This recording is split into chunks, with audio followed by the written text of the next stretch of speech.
On this episode, I'm doing a reaction video to this article. It's titled, "To Reverse the Adolescent Mental Health Crisis, Parental Authority Must Be Restored." I already love it. By Erica Commissar. It's in the Institute for Family Studies. Let's go. It's not only adolescents who are struggling with identity today. I just did a whole session yesterday on sexual orientation identity with a 17-year-old. It was amazing. Parents are struggling too. There has been a troubling shift in parenting, with moms and dads losing confidence and relinquishing their authority as values-based leaders of their families. I believe this decline in parental authority is deeply intertwined with the mental health crisis affecting both children and adults. Tell me more. A parent with a strong sense of self provides children with what they need: structure, guidance, and boundaries. Structure, guidance, and boundaries, yes, while still offering love, understanding, and attention. What do I always say? Parent using high expectations within the context of the warm and fuzzies, and your child is going to be awesome. Children need their parents to be parents, yes. However, the growing trend of parental fragility has made parents more susceptible to societal pressures that undermine their role. Yes, gentle parenting needs to go away. Away. I mean, I'm already seeing signs that it's on the decline because people are realizing it doesn't work. Gentle parenting does not work. I have been screaming this from the rooftops for years, and now I feel validated because more and more people are realizing it. Like Gary Vee is realizing and posted about this like months ago. Yes. Parents were once respected as pillars of their families and valued in society, but that respect has been replaced with suspicion, distrust, and even disdain. As Dr. Dana Susskind brilliantly put it, parents don't just contribute to society, they create it. Yet society fails to provide parents with the support and respect they need. Yes, this has helped foster a culture that devalues the beauty and significance of parenting. Yes, let me pause for a second. Employees, employers, companies, businesses, corporations, 76% of your employees are parents. Give them help, because if you teach them how to be good parents, you're teaching them how to be better leaders. 2 for the price of 1. Come on now. Give me a call. I would love to help your parents out. In schools, parents are often the last to know when their children are struggling with identity issues, whether related to gender, sexuality, or mental health. Oh my goodness. I have a colleague and friend who they went to their parent-teacher conferences, and they're sitting in the hallway with all the other parents. And the teacher comes out and is like calling the name of a child, and they're just like, and then the teacher looks at them and goes, "Aren't you so-and-so's parent?" And they're like, "No, that's not our child's name." And they're like, "Oh, don't you know? Your child changed their name and wants to go by this." And so the whole school was calling their child by this other name without them knowing. Whew. Most parents are worried about their children's online presence, but social media allows children to operate in digital spaces without parents being able to monitor or guide their experiences, because parents don't know. Kids are always, and teens are always going to be better than parents at technology. We need to face it, and we need to parent high expectations within the context of the warm and fuzzies, because then they're going to internalize our values, and then they're not going to do stuff behind our backs. Or not too bad of stuff behind our backs, I should say. By allowing parenting to be divided in this way, society has diminished parental confidence, making it harder for them to serve as the primary figures of authority in their children's lives. Well, actually, as your child gets into the teen years, your authority or your influence as a parent actually declines, but I'll go with it. As a result, many parents no longer understand what their role should be or how they should behave. Not gentle parents. Be the boss. Parents, please be the boss. You will have such an easier time. We'll come back to that. Parents who are stripped of their authority feel powerless, fragile, anxious, and increasingly uncomfortable with their children's discomfort and anger. Their lack of confidence has shifted the power dynamics. God, I talk about this in the number 2 parenting book. It's called the hierarchy. Parents, you're supposed to be at the top of your family's hierarchy. Your children are supposed to be below you on the family hierarchy. If your child is making the decisions and they are at the top, or are they at the same level as you? No, that is a dysfunctional family. Maybe I need to do a whole video on that. Their lack of confidence has shifted the power dynamics in the parent-child relationship.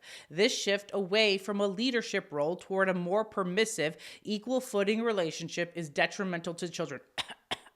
Gentle parenting. The parent-child relationship is unique and cannot be confused with friendship, coaching, or teaching. Parents are the moral and value-based guides for their children. Yet many parents have grown fearful of making their children uncomfortable or angry. Make them uncomfortable. Make them angry. Be the mean mom or dad. They're not supposed to like you 100% of the time. I tell my clients this all of the time. If you like me all of the time, I'm not doing my job as a therapist because I'm not challenging you.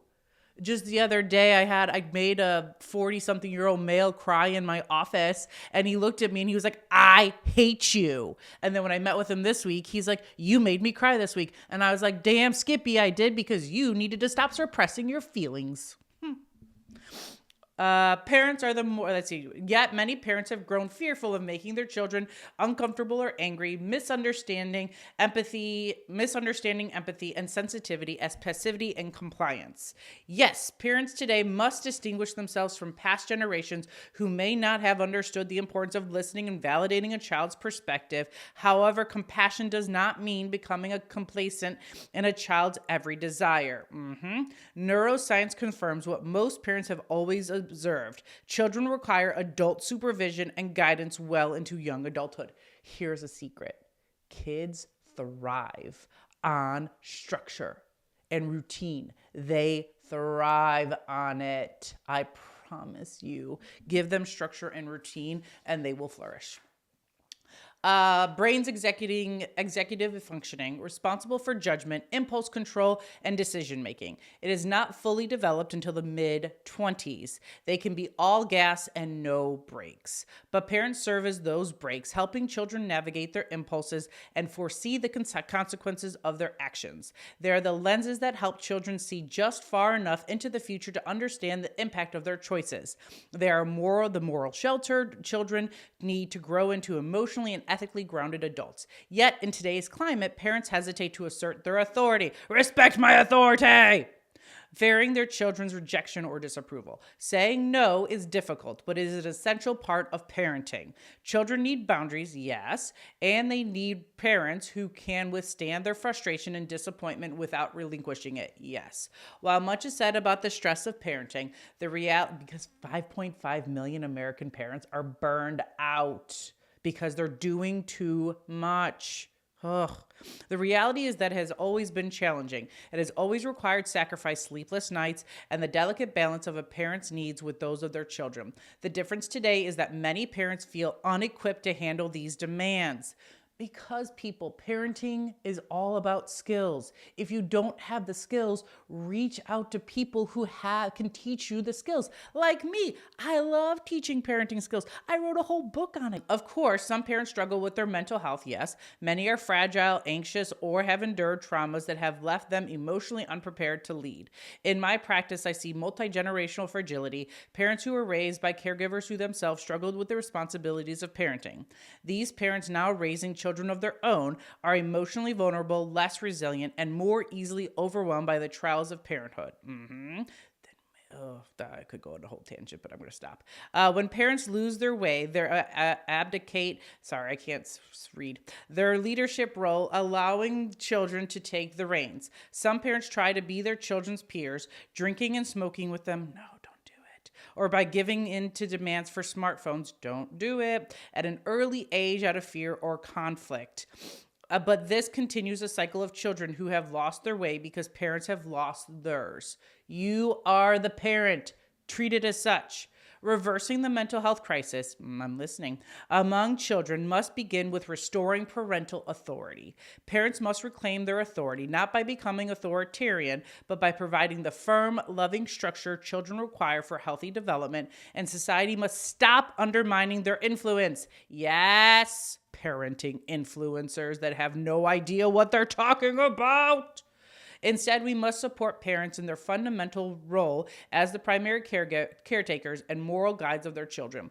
This means ending the outsourcing of parenting to schools, therapists, social media, influencers. Oh, she already read my mind. It means recognizing that while parenting is challenging, it is also one of the most meaningful and necessary roles in society. Yes. Only then can we raise a generation that is mentally strong, emotionally stable, and prepared to face the world of confidence.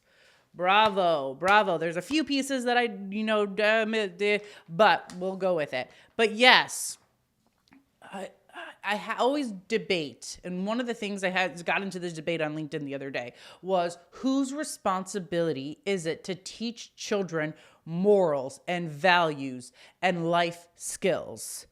Everybody wants to say schools because, parents might not have the thing. But here's the thing.